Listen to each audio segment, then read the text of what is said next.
all the episodes of The Last Dance have been released.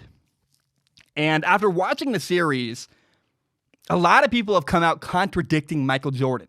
And Horace Grant came out, called The Last Dance propaganda. He said Michael Jordan was lying. The owner of the pizza joint who gave MJ pizza said that MJ was not given pizza that was messed with. A lot of people have said, hey, this documentary is really not quite true. There's a whole bunch of noise right now. And people keep sending me messages saying, The Last Dance is biased. And I go, yeah, yes, it is. I totally agree. The Last Dance is absolutely, completely biased. And it's very clear to me, the series was Michael Jordan's version of events. And so I would take The Last Dance with a grain of salt, but I think you can still enjoy the storytelling. It's a well-made series. I think it has very interesting information. Yeah, of course it's going to be biased. The crew got access to Michael Jordan. Of course, the camera crew was not going to make Michael Jordan look bad. That's why they were light on the gambling. That's why you see a lot of stuff and you're like, is that real? Like, you have questions when you watch the series because there's stuff they don't go all the way into. There's that HBO series called 24/7 College Football. And it's very vanilla. It's kind of boring.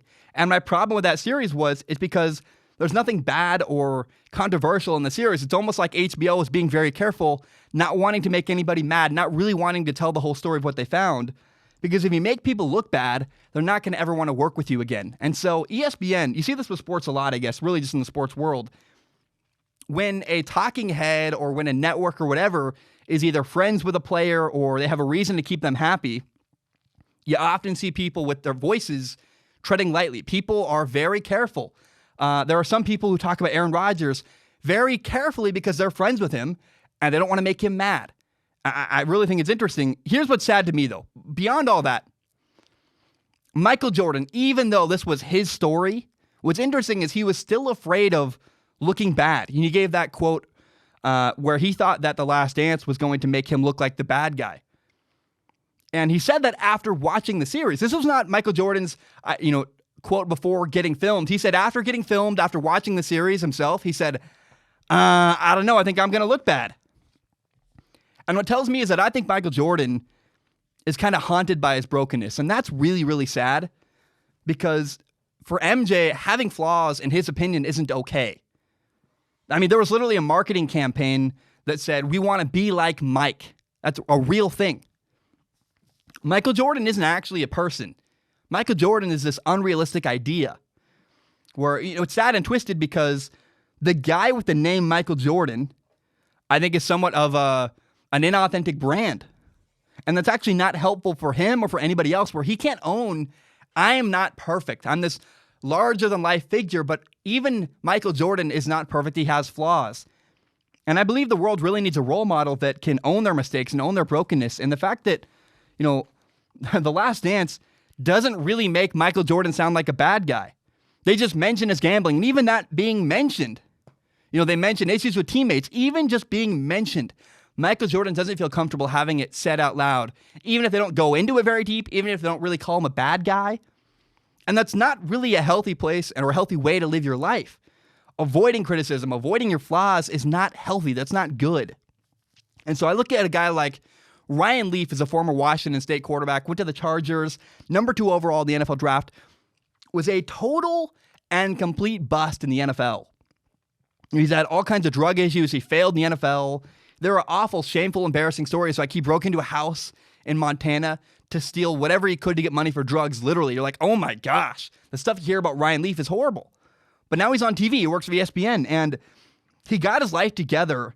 And what I love about Ryan Leaf is he owns his mistakes. He owns his flaws. He doesn't pretend to be perfect. He goes, yeah, I am Ryan Leaf. I've screwed up. I've made mistakes. And that's what I love. I love a guy who can admit that they're not perfect. And maybe Mike's gambling was never a problem. Maybe Michael Jordan's gambling was simply not that big of a deal. But that's not the issue here. The issue is that to be in a space where you can't talk about your flaws or you can't talk about any shortcomings you might have, and nobody else can either, that's not only unhealthy, it's also really bad because it brings up more questions. People go, okay, if we can't talk about gambling, if we can't talk about this or that, people go, so what isn't being out there? All you do when you avoid conversation about certain topics is you bring more speculation and more questions, and when you avoid everything. And so I loved The Last Dance. I think it's great storytelling. Was it entirely true? I don't know that The Last Dance was entirely true. I think it's okay. It's great storytelling. It's a good series. But I want to say, I encourage people, be the kind of guy who can own your shortcomings, who can own your flaws. I think that's so, so important. Don't muffle them. Don't try to avoid them or hide your problems. Whether you're building a brand or even if you're just a normal guy, remember that every single human being in our society is flawed and imperfect. If you're on planet Earth, you got problems. You're not perfect. Even the great Michael Jordan is not perfect. And that's okay. It's okay to accept that and recognize that. I think it's incredibly important as a human being. And I don't know that Michael Jordan's actually the best role model for our country and for the sports world, because he seems incredibly uncomfortable even having a slight flaw he might have getting mentioned, because he's got the burden of carrying this larger-than-life figure. And I just don't know that that's quite right. And I don't think that's quite healthy.